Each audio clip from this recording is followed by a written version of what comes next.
Well, ladies and gentlemen, it's Sunday, January the 21st, 2018, and we're still nursing this calf here. He's still down. He's eating well. We've been plugging him three times a day with that Calf Light 2 electrolytes. His diarrhea has stopped and everything's firm, but he still won't stand. Even trying to help him on his own, he just doesn't want to help out at all.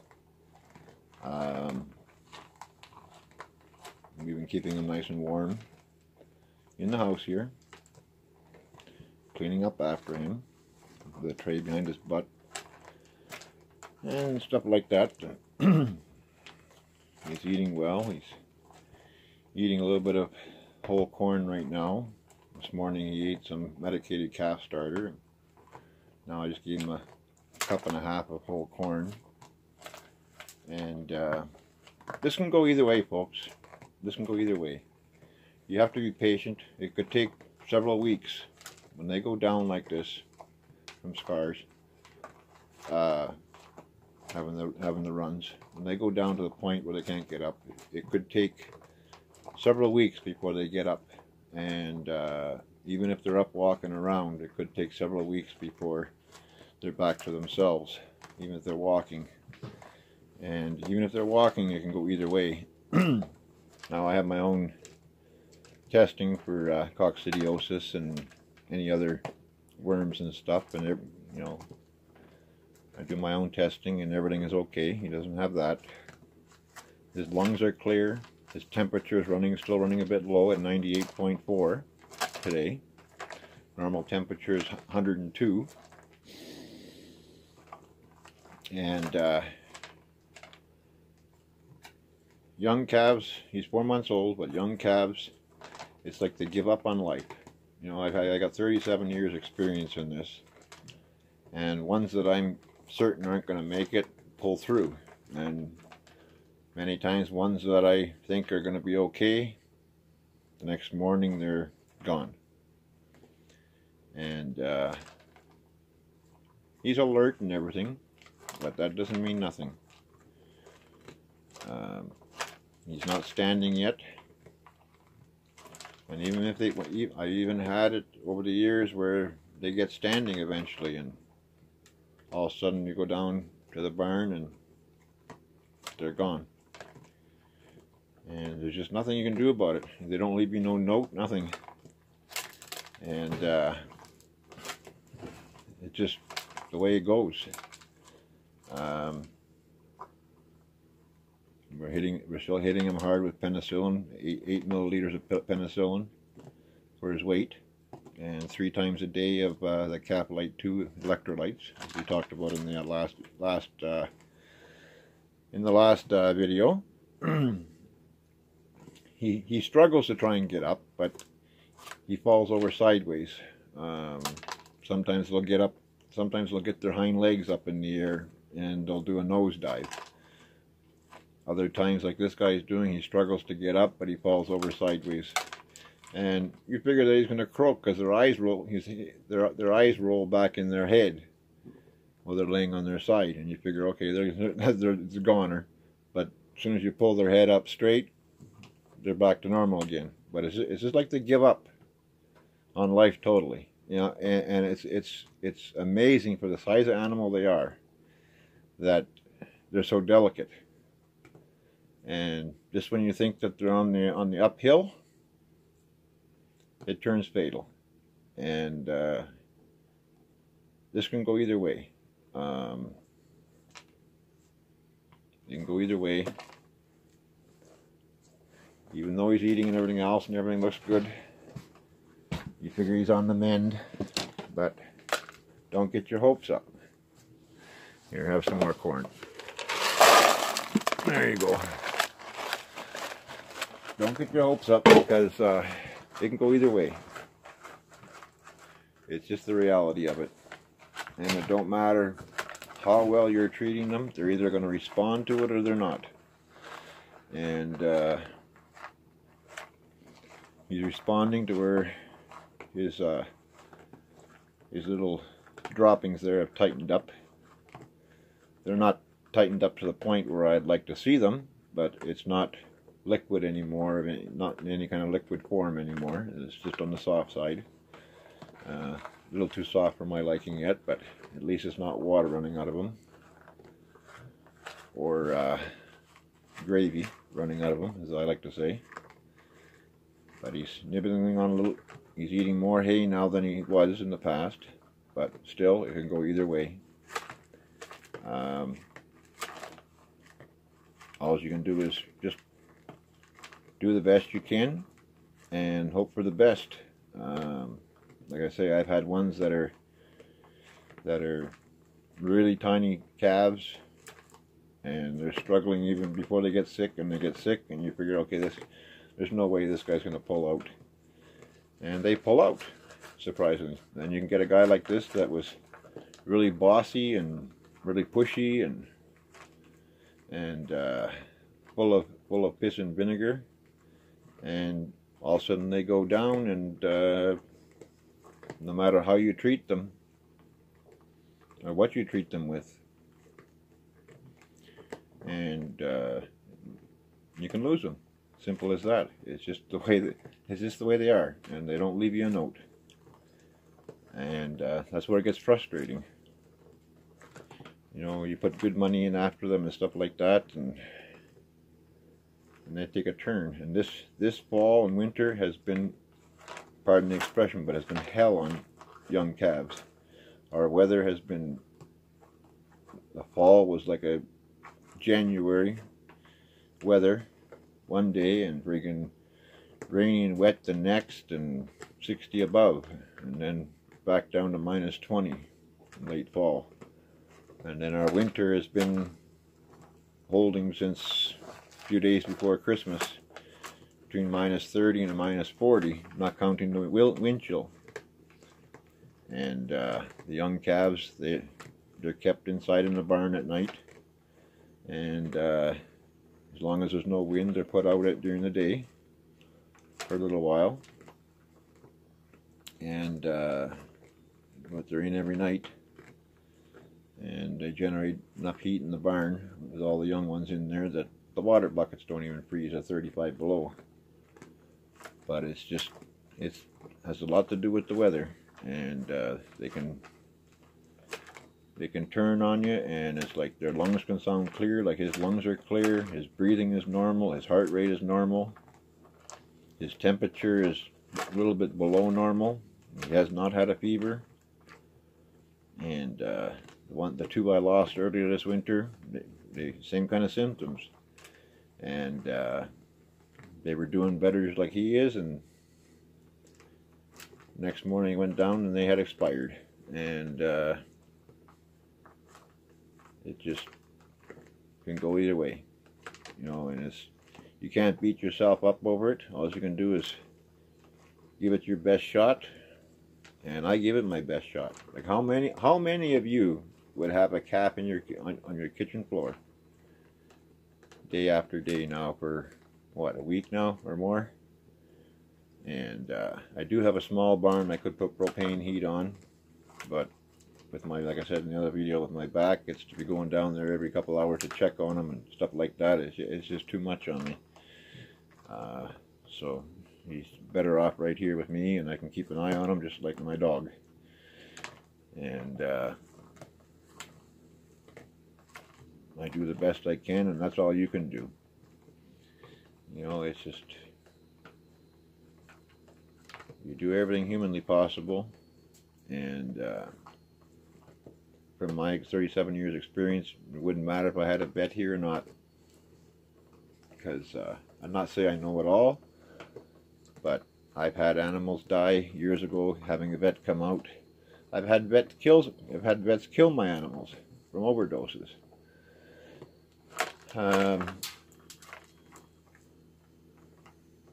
I've had a vet kill one of my nice cows. I had years ago, back in 1990, well, what year would that have been? 1987, 86 or 87. I had a Jersey Guernsey cross. It's a Jersey Guernsey cross. And the vet for 3 years, when I'd get him out to artificially inseminate her, that's when I was doing artificial inseminating at that time, still. Don't do that anymore. The vet would come out to artificially inseminate her, and he would stand there with his container in the back of his truck there full of dry ice with all the semen samples in it there, and he would try and talk me into breeding that Jersey Guernsey cross with a Simmental. And I said, look, yeah, I know they got a lot less bone in them and there's a lot more meat on them. I says, but she's not going to be able to handle that calf. 3 years in a row, he was convincing me, and I kept saying, no, there's no way she can handle that. Her hips are not big enough, and he kept insisting her hips were big enough. So finally, after second guessing myself that I was wrong, I gave in to him. And he artificially inseminated her with Simmental. Well, giving birth, she pushed her whole uterus out, everything. I pushed it back inside of her. I pinned her closed, and I lashed her with lashed it with baling twine to hold her closed, and she just ripped it right all out, pushed her whole insides, uterus, everything out again. And I called the vet up, and he came out there and just basically tied an inner tube onto her and cut everything off and shoved it back inside of her and turned her out in the pasture, and she was DOA in the morning. And I knew better that calf, or that Jersey Guernsey cross, wouldn't be able to handle a Simmental. Simmental's a big calf, and that calf was big. The calf survived, but he was big. He was like bigger than this guy is right now, 4 months old. And it killed her. It basically killed her. And he insisted to me for 3 years, trying to convince me. And I started second guessing myself, and I should have stuck to my guns because I knew better. And because I've had before that, I had problems with a bull getting loose on a smaller cow, and same thing happened. And her hips weren't big enough to handle that, but he insisted they were. And I second guessed myself, and after 3 years of him bugging me, I said, fine, okay, give her the Simmental. And he gave her the Simmental dose. And because here you can't buy the doses like you can in the USA for pigs and stuff like that. You got to get the vet to come out and do it. It's just the laws in Canada here, unless they've changed now in the last 20 years. But I've been doing it naturally now for many years. And at that time yet, it was still, the vets had to come out and do it, the pigs and stuff like that. I know in the States, you guys can artificial inseminate pigs and cows and stuff like that yourself just by ordering this stuff online. Well, we can't do that here. We can't even buy it here, and we can't even have it imported into Canada from the US. But it's the way the ball goes on these. And it's a crapshoot. It's a darn right crapshoot. This is the worst year 2017 and now into 2018 is the worst year I've had with livestock loss and sickness in 13 years. I've gone many years and not lost a cow or a calf or anything. And this year, I guess, is payday for me. I guess it's my time to pay my dues. And I can't even locate the fox farmer that I used to use, that used to come up and pick up any chickens and turkeys that died and calves that died to feed to his foxes. He raised silver foxes, and he used to pick up all my animals and all my unwanted stuff from when I was slaughtered. And his phone number's not working, so I don't know. He was a younger guy. He was younger than me at that time. So I don't know, maybe he's even gone totally out of Thunder Bay area here, I don't know. But I haven't been able to locate him. So right now they're in the snowbank, the ones I lost, covered up in burlap there, and I might just, if I don't find anybody, I'll just push the manure pile on top of them in the springtime for compost. And then I lost to wolves, and I lost on those, but being I'm just a hobby farmer here, I didn't have a farm number, and I didn't think you could get one, but because they changed the rules. So when I lost that calf, that almost 5-month-old calf to that, well, Steve was already a steer already, lost it to wolves there, and then I shot the wolf a week later. I couldn't get compensation from the Ministry of Natural Resources for wolf kill because I didn't have a farm number. And when I talked to them, they said, oh yeah, you can get a farm number even if it's just a hobby farm. Because I don't do it as a business, I just do it as a charity basically, as I've said many times. And I called up the number that you called to get the farm numbers, and I explained who I was, what I was doing, and they issued me a farm number right over the phone. So now I'm protected. If I lose another calf to wolf kill, I'll get financially reimbursed, which is good now, because like that calf I lost to the wolf there, that was like a $1,000 loss, maybe better, because he was pretty heavy. He was live weight about 500 pounds, and the wolf basically took out the whole back end of the stomach and one whole hind leg out. But I got the wolf.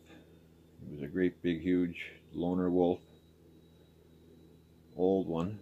I guess he got beaten out by a younger male in the pack, and when that happens they end up on their own, and the older ones. And I basically left the carcass out.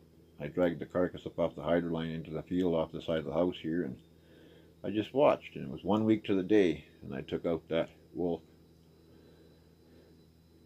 And boy, if I had three bald eagles here, I had 20 here, and they cleaned up the bones, everything. All that was left was the stomach interns. I want to clear one more thing up. I got an email from my last video on this calf here, when I was saying that I see a lot of videos on YouTube where they're just giving the paste of a tube. That's the same stuff they would give to a goat. It's not going to work on cows or calves, because cows have more than one stomach, unlike a goat or sheep. So that paste works okay with them. But even still, if I had goats and sheep and pigs, I'd still use the same electrolytes that I'm using, because not only are they getting the electrolytes into them, they're getting other vitamins into them that they need, plus it's got a really nice sweet taste to it. So no matter how sick they are, usually they'll drink it, unless they're so sick that you have to tube feed it to them.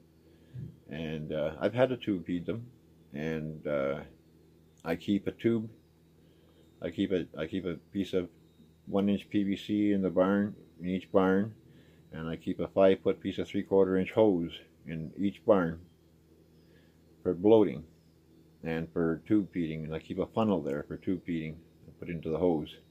But I keep that 2-inch PVC there, and about 2 feet long, and about 5 feet of 3/4-inch hose, and I'm ready for any bloating in the barn that I find in the morning. And the reason why you have to use a PVC pipe is because their back teeth will, no matter how heavy a hose it is, it can be 3/4-inch fuel line rubber hose, they'll bite their back teeth will bite holes through it. So you have to put that PVC pipe in their mouth first of all, down their throat, and then put the hose in. And I carry a bloat needle on me all the time,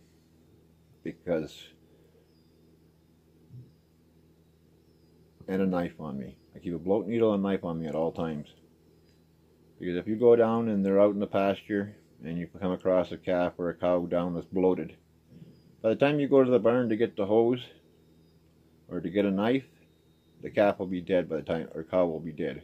Cow or calf will be dead by the time you get back. if they're bloated bad, because it just suffocates them when they die. So if you get into cattle, make sure you're carrying a bloat needle and know where to put it. It's in the left side, just in the hind quarter, head of the hind quarter, about the second rib, back up close to the spine. And when you can feel it when they're just regular eating, you can feel that big football in there where the first stomach is there. I can't think of it. I'm drawing a friggin' blank here. And you just, if you have a knife on you, just stab them straight through and twist the knife sideways a bit so that it blows the air out just like an air hose. And if you've got a bloat needle, just stick the bloat needle in and leave it in them, because you got to carry that with you at all times, because they'll blow it up on you so fast you don't have time to go to the house or the barn to get a knife or a tube. And if they're sick enough that they won't drink the electrolytes, learn how to put the tube down their throat, and to make sure the tube is in the right place, not into the lungs. Once you pass through the throat, down the throat, blow into the end of the hose. If you can't blow, you're in the lungs. As long as you're feeding the hose down into them, as long as you can keep blowing, you're into the right track. But if you're in the lungs, you won't be able to blow through the hose. You keep the neck and head out straight, and you go in low with the pipe, and you can still end up into the windpipe and into the lungs. But before you start feeding, especially, blow into the hose and make sure you can blow clearly through it, because if you're in the lung, you'll drown them. Now sometimes you get into the first stomach there, and all their cud in there plugs the end of the hose up, so you just have to give it a really good hard blow to clear it, and then start putting the funnel in and pouring the milk replacer down them or the electrolytes down them. And like I say, that paste stuff is fine for goats and that, but even if I had goats and sheep or pigs, I would still use the same stuff I'm using right now, because it hydrates them, and they won't drink water when they're sick. They just won't take it. They'll drink a little bit, but not the amount that they need. And it's sweet. It's really sweet, and it's got a nice flavor to it. They just love it. They'll just lap it right up. So I got an email asking why that paste isn't any good, and I didn't explain that in the last video, and that's why. And like I say, even if I had goats or sheep, and I've had goats and sheep in past years, I use the same electrolytes, because simple reason, to get fluids into them, because they can die from dehydration. You know, I'm pumping 8 to 14 liters into this guy a day that he's drinking. I'm giving him all he'll drink. And when he was sicker earlier, I even mixed a little bit of milk replacer in the water, in warm water, and then cooled it down to body temperature, because it has to be about 130 degrees to dissolve the milk replacer. And I add cold water to dilute it down. When he was first sick, I mixed it fairly rich at the normal mixture for a calf at 150 grams per liter of water. But later on, once he started drinking better, I cut it back to about 50 grams to the liter. And now I've been just giving, now that he's eating grain and hay, I've just been giving him the Cap-Lite 2 electrolytes three times a day, and the penicillin once a day, 8 milliliters for his weight of about 200 pounds. If you have any questions or concerns or problems, just either shoot me an email at arnoldromppai@tbaytel.net. That's tbaytel.net, and explain your symptoms to me and stuff like that, and I can give you my best opinion on it. I'm not always right, and I could even not always be right because I don't actually see the animal. But as long as you can tell me the temperature of the animal, you can tell me whether his lungs are clear, whether he's wheezing, whether he's struggling to breathe, or the breathing is normal. Hey, big guy. Hey? And I want to thank all the new subscribers that have come in the last few days. I appreciate it. It's great.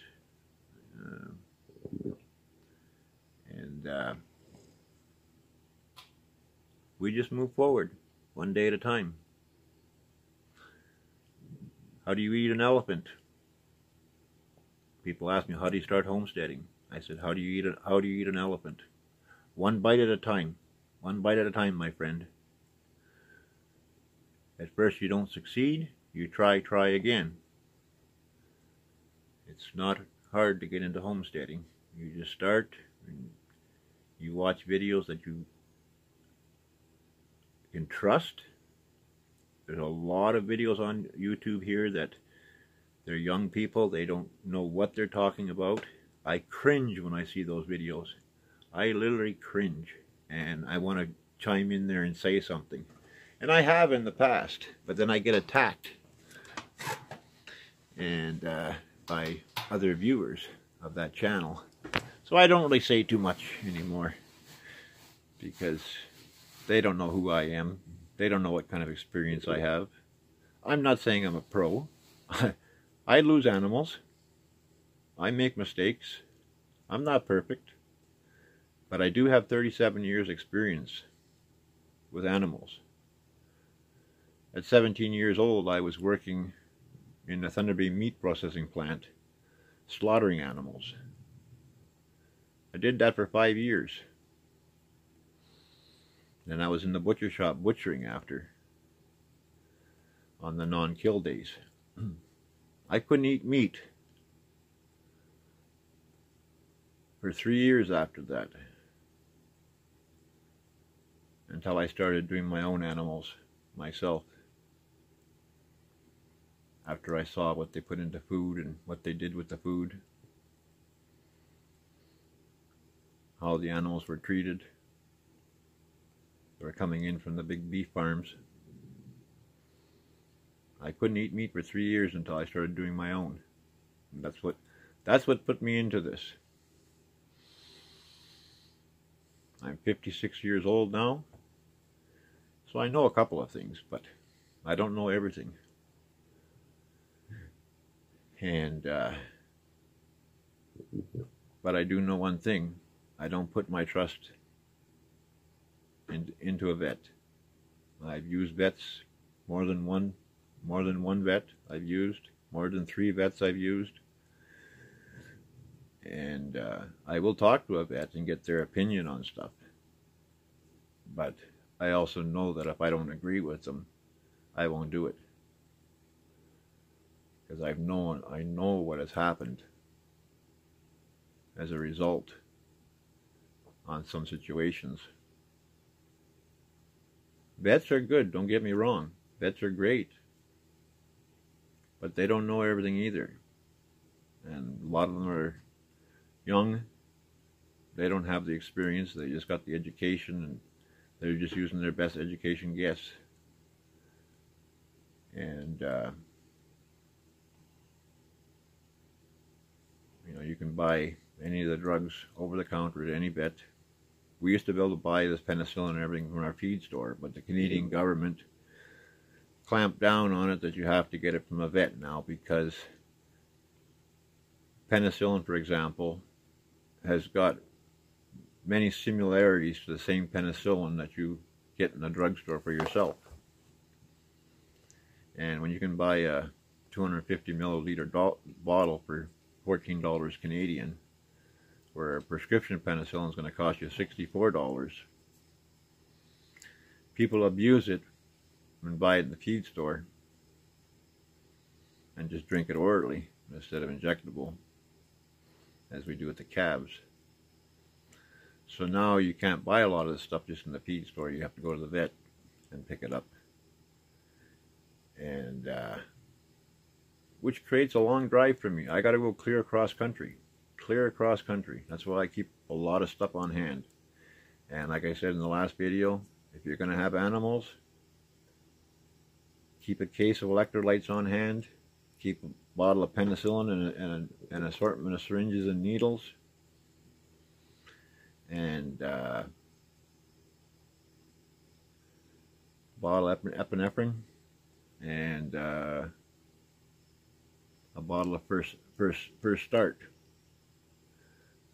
which is something you give them when they're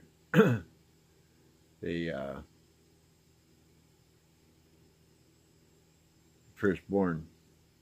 You give it to them for a couple of days by needle. And keep a few packages of sutures. And antibiotics like cream, like rubbing alcohol, peroxide. Keep all that stuff handy. Keep all the medication in the fridge. Don't let it freeze. Don't let it get above 60 degrees Fahrenheit. And keep an eye on the expiry dates. But keep that stuff on hand, because the number one rule is when you come across with a cow or a calf, a pig, a sheep, or a goat, the first sign of them not being themselves, treat it. Treat it. Now, if you're milking a cow and you treat it, you have to throw the milk away or feed it to your pigs and chickens, because you cannot, you shouldn't, or you should not consume it. Same with the meat. You cannot, should not, could not, you should not consume the meat from a treated animal if it comes to the point that you have to slaughter it. So I pick and choose too whether I'm going to treat or not, or whether I'm going to butcher when they go down. Because if it's a big 1,000-pound cow that goes down on me, I'll watch it for 4 or 5 days, like I did this past summer. And if they don't get up, I don't put any medication into them other than just electrolytes, because electrolytes is fine. But any penicillin, any kind of other respiratory, medication, stuff like that, once that's put into it, you got to wait 10 days. So keep that stuff on hand. Be ready for it. So what if a bottle of penicillin expires and you didn't use it? It's only $14. Yeah, it's a lot of money, $14. But you know what? $14 loss is better than a 300 or 400 pound or 1,000 pound or 1,500 pound loss of a cow, calf, 50-pound pig, 50-pound sheep, 25-pound lamb. Hell, you go and buy a roast right now, a little tiny roast in the supermarkets, and it's $64. So what if you throw away a $14 bottle of penicillin? You could save the animal. But also keep in the back of your mind, is it worth treating this, or do we slaughter? And that's a decision you have to make, because as soon as you inject the first penicillin into it, you can no longer use it for food consumption, or the milk for food consumption, or the meat, whether it's a pig, sheep, goat, whatever it is. And being this guy is young, he doesn't have much meat on his bone, I chose to treat. The two I lost, they would have been a nice veal, but I chose to treat.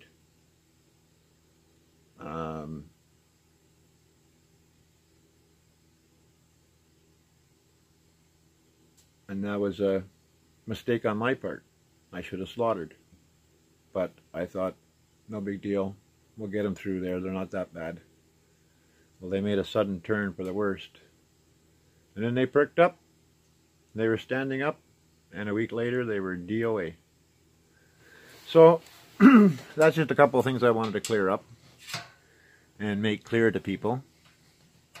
And for those of you that have animals, if you lose them and you did the best you can, that's all you can do, because they don't leave you a note to what happened.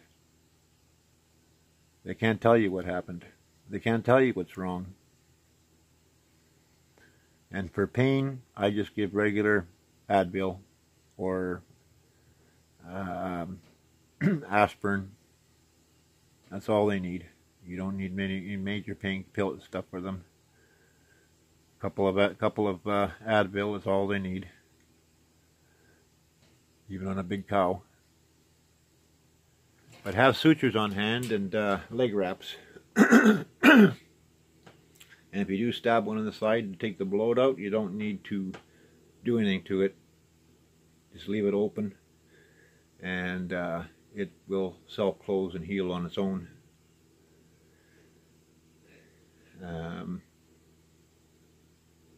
Unless you want to butcher it, if it's big enough to be butchered. But they'll heal up on their own without any problems. But you see, it's just like they give up on life. See, he ate all good and everything else, but they just look like they give up on life. And then in an hour or so, he'll have his head up in the air and his ears perked way up like they are now, and he'll be eating hay, and all will be good again. And then all of a sudden, they look like they give up on life. So anyway, on that note, ladies and gentlemen, have a great week. Take care, and until next time. And remember, if you'd like to help contribute to raising all the animals I raise for families in need and shelters, please consider a small donation to one of the links below in the description. Thank you, and we'll see you again